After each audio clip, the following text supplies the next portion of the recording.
Hello বন্ধুগণ, কেমন আছেন আপনারা? আশা করি আপনারা ভালো আছেন।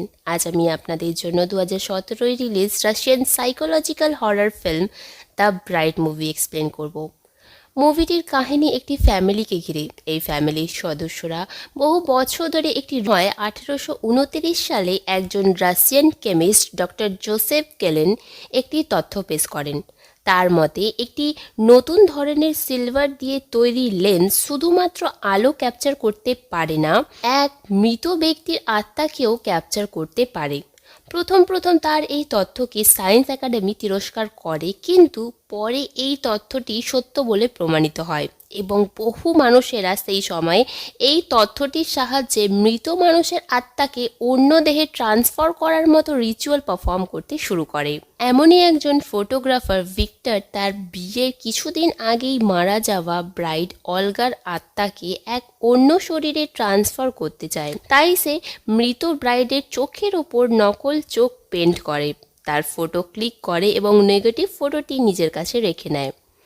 অলগার সোলটি ট্রান্সফার করার জন্য ভিক্টর তার গ্রামেরই এক কৃষক পরিবারের কুমারী মেয়েকে জোর করে তুলে নিয়ে আসে। রিচুয়ালটি অনুযায়ী মৃতের কোনো ব্যক্তিগত জিনিসের মাধ্যমেই স্থানান্তরিত সম্ভব। তাই ভিক্টর অলগার ম্যারেজ রিংটি সেই কুমারী মেয়েটিকে পরিয়ে দেয়, যাতে তার মৃত ব্রাইডের আত্মাটি সহজে কুমারীর শরীরে প্রবেশ করতে পারে। গ্রামের বাকি লোকেরা ভিক্টরকে আটকায় এইসব কাজ করতে, কিন্তু সে তাদের মধ্যে একজনকে গান শ্যুট করে মেরে দেয়। ভয় আর কেউ তার বিরোধিতা করে না। ভিক্টর এক সময় আসে যখন চারিদিকে নিস্তব্ধ হয়ে যায় এবং কুমারী মেয়েটি হাত ভেঙে বেরিয়ে আসে। ভিক্টর বুঝতে পারে রিচুয়ালটি পুরো হয়েছে, অলগার আত্মাটি মেয়েটির মধ্যে প্রবেশ করেছে। এরপর সিন শিফট হয়। আমরা দেখি কিছুদিন হয়ে যাবার পরও অলগা এখনও জ্ঞান ফিরে পায়নি। এইসব কথা ভিক্টর তার ডায়েরিতে লিখছে।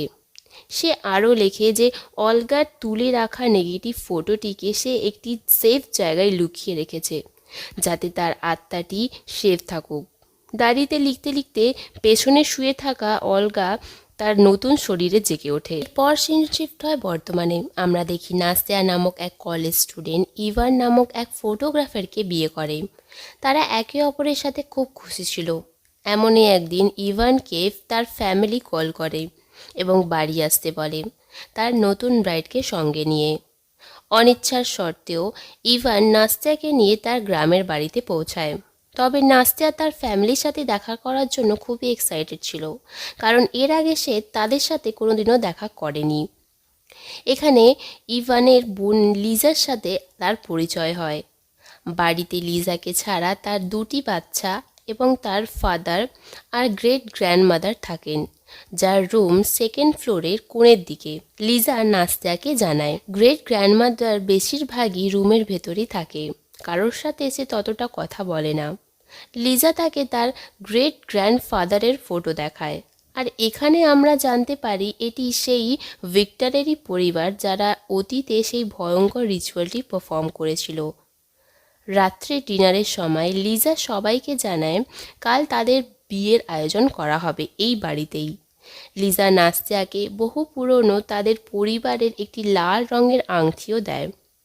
এতে ইভানের খুব আপত্তি করে এবং বলে বিয়ের কোনো আয়োজনের দরকার নেই, আমরা কালকেই এখান থেকে চলে যাব। পরে সিনে নাস্তিয়া বাথরুমে স্নান করার সময় দরজার পাশ দিয়ে কাউকে যেতে দেখে। সে বাইরে এসে দেখে একটি মেয়ে গ্রেট গ্র্যান্ডমাদারের সব কিছু আবার নর্মাল হয়ে যায়। মাঝরাতে নাস্তিয়ার ঘুম ভাঙে। সে শুনতে পায় ইভান কোনো বিষয়ে লিজার সাথে তর্ক করছে এবং নাস্তিয়াকে সে সেখান থেকে নিয়ে চলে যাওয়ার হুমকিও দিচ্ছে। পরের দিন সকালে ঘুম ভাঙতেই নাস্তিয়া দেখে ইভান তার সাথে নেই। নিচে আসতেই লিজা তাকে জানায় যে ইভান তার বন্ধুদের সাথে দেখা করতে শহরে গেছে, বিকালের মধ্যেই ফিরে আসবে। নাস্তিয়া তাকে বারবার কল করার চেষ্টা করে, কিন্তু কোনো রেসপন্স পায় না। এরপর নাস্তিয়া বাড়িতে ঘুরতে ঘুরতেই বাড়ির বাইরেই একটি গ্রেভইয়ার্ড দেখতে পায়। সে লিজাকেও তার কাজে একটু হেল্প করে। এখানে আমরা জানতে পাই লিজা একজন সিঙ্গেল মম। এরপর লিজা নাস্তিয়াকে বাড়ির ভেতরে নিয়ে যায়। খেলার ছলে বাচ্চারা কিছু পুরনো ফটোজ নিচে ফেলে দেয়। নাস্তিয়া ফটোগুলি দেখে জিজ্ঞাসা করে, এরা কি শুয়ে আছে? তখন লিজা জানায় না, এরা সবাই মারা গেছে। আগেকার দিনে একটি প্রথা ছিল যাতে মরা ব্যক্তিদের ফটোগুলি তুলে রাখা হতো, যাতে তাদের আত্মা আমাদের আশেপাশেই থাকে। নেগেটিভে তাদের আত্মাকে সেভ করে রাখা হতো। আর যাদের ফটো তুমি দেখছো এর মধ্যে বেশিরভাগই আমার গ্রেট গ্র্যান্ডফাদারের ক্লায়েন্টস ছিল। এরপর লিজা নাস্তিয়াকে একটি পুরনো ওয়েডিং ড্রেস এবং লাল হীরের আংটি পরিয়ে বলে, এটি আমার গ্রেট গ্র্যান্ডমাদারের, আর কালকে এটিকে পরেই তোমাকে বিয়ের আয়োজনে সামিল হতে হবে। নাস্তিয়া ড্রেসটি নিতে চায় না, কিন্তু লিজা তাকে জোর করে বলে, এটি আমাদের ফ্যামিলির রিচুয়াল, আমিও এটি ফলো করেছি, তোমাকেও করতে হবে, কারণ তুমি এবার এই ফ্যামিলিরই সদস্য। এর পরের সিনে আমরা দেখতে পাই নাস্তিয়া তার রুমের কাভার্ডের ভেতর থেকে কিছু আওয়াজ শুনতে পায়।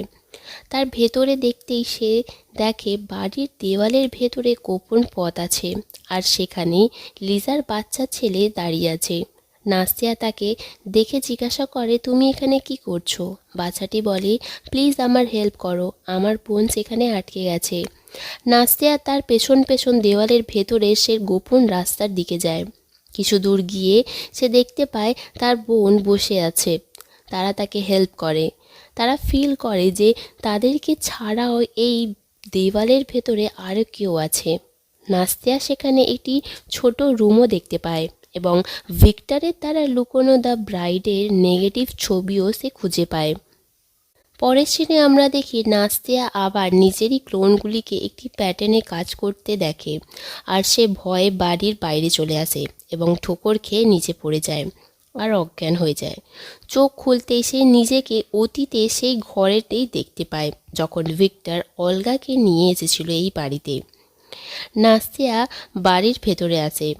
ওপর রুম থেকে একটি মেড এবং ডাক্তার নিচে দৌড়ে আসে এবং ভিক্টরকে জানায় সে খুবই ভয়ঙ্কর, তাকে আর সামলানো যাবে না। আসলে তারা অলগার ব্যাপারে বলছিল, আর নাস্তিয়াও তার পাশেই দাঁড়িয়ে তাদের সব কথা শুনছিল। ভিক্টর দৌড়ে তার ওয়াইফ অলগার রুমের দিকে যায়। নাস্তিয়াও সেই দিকেই যাচ্ছিল, কিন্তু কিছু দেখা বা বোঝার আগেই তার জ্ঞান ফিরে আসে বর্তমানে। চোখ খুলতেই সে দেখে এক বয়স্ক মহিলা দাঁড়িয়ে আছেন। ইনি এই পরিবারেরই সদস্য এবং পেশায় একজন ডাক্তার। এক কথায় সে বয়স্ক মহিলাটি নাস্তিয়াকে বলে, আমি জানি তোমার সাথে কি হচ্ছে, তবে তুমি ভয় পেও না, একজন পবিত্র কুমারী মেয়েকে সেই আত্মাটি কিছু করবে না। তুমি পবিত্র, তাই না? তখন নাস্তিয়া বলে, হ্যাঁ, আমি ভার্জিন। পরের সিনে নাস্তিয়া আবার ইভানকে কল করে, কিন্তু সে আবার কোনো রেসপন্স পায় না। সে বুঝতে পারে কিছু একটা অপ্রাকৃতিক জিনিস আছে এই বাড়িটির মধ্যে। সে এখান থেকে পালানোর কথা ভাবে। নিচে গিয়ে সে লিজা এবং সেই বয়স্ক মহিলাটির কথা শোনে। তারা নাস্তিয়াকে নিয়ে কোনো একটি রিচুয়াল পারফর্ম করার কথা বলছিল। রাত হতেই নাস্তিয়া নিজের জিনিসপত্র নিয়ে চুপি চুপি বাড়ি থেকে বেরিয়ে নিজের কারে এসে বসে। কার থেকেই নাস্তিয়া সেই বয়স্ক মহিলাটিকে লণ্ঠন হাতে একটি জায়গার দিকে যেতে দেখে। লিজাও তার পেছন ধরে। কিছু দূর গিয়ে সে দেখতে পায় ইভানকে তারা একটি রুমের ভেতর লক করে রেখেছে।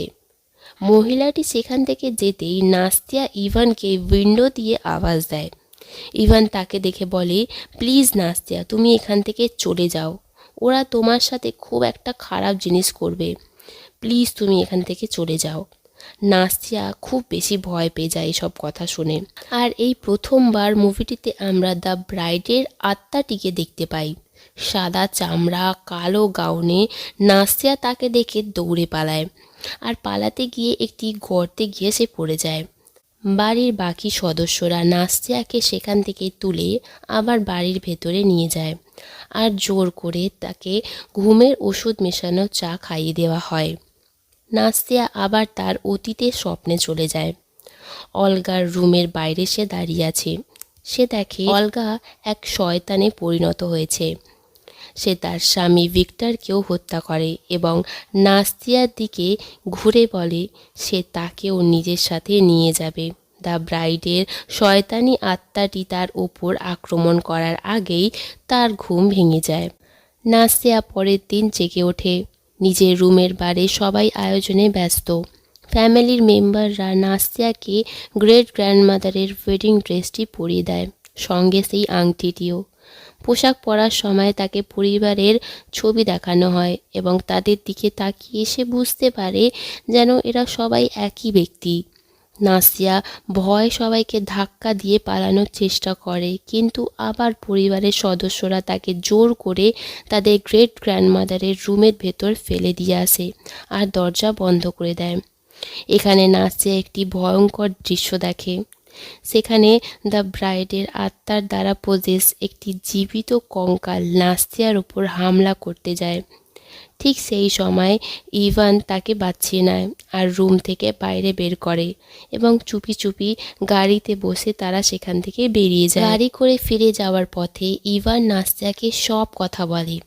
সে বলে তার পরিবার বহু বছর ধরে এই রিচুয়ালটি পারফর্ম করছে, যাতে একটি মেয়েকে দ্য ব্রাইডের আত্মার হাতে তুলে দেওয়া হয়, যাতে সেই আত্মাটি মেয়েটির বডিতে ট্রান্সফার হতে পারে। এখন দ্য ব্রাইড যে বডিতে আছে সেটি একেবারে কঙ্কালে পরিণত হয়েছে, তাই আত্মা ট্রান্সফার করার জন্য তাকে একটি নতুন ইয়াং মেয়ের বডির প্রয়োজন। তবে তাকে শেষ করার একটা উপায় আমার গ্রেট গ্র্যান্ডফাদারের ডায়েরিতে আমি দেখেছি। দ্য ব্রাইডের নেগেটিভ ফটোটি নষ্ট করলে আত্মাটি মুক্তি পাবে, কিন্তু আমি জানি না সেই নেগেটিভটি কোথায় আছে। তখন নাসিয়া বলে ওঠে, আমি দেখেছি। আর ঠিক সেই সময় তাদের কারের অ্যাক্সিডেন্ট হয়ে যায়। ফ্যামিলির বাকি লোকেরা এসে নাসিয়াকে তুলে নিয়ে যায় এবং ইভানকে মৃত অবস্থায় সেখানে ফেলে দেয়। নাসিয়াকে বাড়ির গ্রেভইয়ার্ডে নিয়ে আসা হয়। সেখানে সেই বয়স্ক মহিলাটি তাকে লাল হীরের আংটিটি পরিয়ে দেয়, যাতে দ্য ব্রাইডের আত্মা সহজে ট্রান্সফার হতে পারে একটি নতুন শরীরে। নাসিয়াকে কফিনে বন্ধ করে সিল করা হয় এবং কফিনটি মাটিতে ফেলে দেওয়া হয়। কফিনটি ভয়ঙ্করভাবে কেঁপে ওঠে। কিছু সময় পর সব কিছু শান্ত হয়ে যায়। ইভান সেই গাড়ি দুর্ঘটনা থেকে বেঁচে বাড়ি ফিরে আসে এবং নাসিয়াকে অচেতন অবস্থায় কফিনের মধ্যে পড়ে থাকতে দেখে। ইভানের চেষ্টায় নাসিয়া আবার জ্ঞান ফিরে পায়। অন্যদিকে লিজা নিজের বাচ্চাদের নিয়ে বাড়ির বাইরে যাওয়ার আগেই দ্য ব্রাইডের শয়তানি আত্মার মুখোমুখি হয়। লিজা আত্মাটিকে তাদের বাচ্চাকে ছেড়ে দেওয়ার অনুরোধ করে। ছোট বাচ্চা দুটি গোপন পথ দিয়ে সেই লুকানো বেসমেন্টে চলে যায়। দ্য ব্রাইডের আত্মাটি গোটা বাড়ি এবং বাড়ির লোকেদেরকে তন্নছন্ন করে দেয়। এদিকে নাসিয়াও সেই দেওয়ালের ভেতরে লুকানো পথ দিয়ে সেই বেসমেন্টে পৌঁছায়, যেখানে দ্য ব্রাইডের নেগেটিভটি ছিল। সেখানে সেই লিজার বাচ্চাদেরকেও দেখতে পায়। দ্য ব্রাইডের আত্মাও সেখানে চলে আসে। সাথে সাথে লিজাও সেখানে চলে আসে নিজের বাচ্চাদেরকে বাঁচানোর জন্য। সে নাসিয়ার আঙুলে পড়ে থাকা আংটিটি নিজের আঙুলে পরে নেয়, কারণ যে আংটিটি পরে থাকবে আত্মা তার দিকে আকর্ষিত হয়। আত্মাটি লিজাকে টেনে নিয়ে যায় অন্ধকারের মধ্যে। নাসিয়া তাড়াতাড়ি করে ইভানের দ্বারা করা দেওয়ালে গর্তের মাধ্যমে বাচ্চাদেরকে বের করে। বাচ্চা মেয়েটি বের করার আগেই আত্মাটিকে বলে, বাচ্চাটিকে ছেড়ে দাও, তা না হলে আমি এটিকে নষ্ট করে দেব। আত্মাটি বাচ্চা মেয়েটিকে ছেড়ে দেয়। আত্মাটির দ্বারা পজেস লিজা তার ওপর আক্রমণ করে।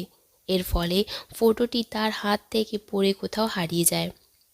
লিজা নাসিয়াকে হত্যা করতেই যাচ্ছিল, ঠিক সেই সময় তার বাচ্চা মেয়েটি তার মাকে ডেকে বসে। আবার নিজের শরীরে লিজা ফিরে আসে এবং নাসিয়াকে সেখান থেকে চলে যেতে বলে।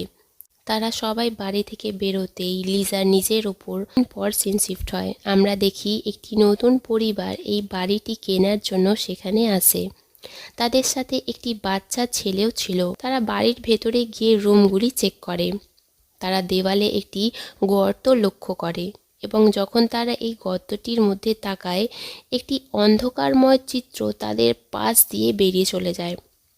অর্থাৎ এই বাড়িটির মধ্যে দ্য ব্রাইডের আত্মা এখনও ঘুরে বেড়াচ্ছে তার নতুন শিকারে, কারণ এখনও সেই নেগেটিভ ফটোটিকে নষ্ট করা হয়নি। আর যতক্ষণ না সেই নষ্ট করা হচ্ছে, দ্য ব্রাইডের আত্মা এখানেই ঘুরে বেড়াবে। মুভিটি এখানেই শেষ হয়ে যায়।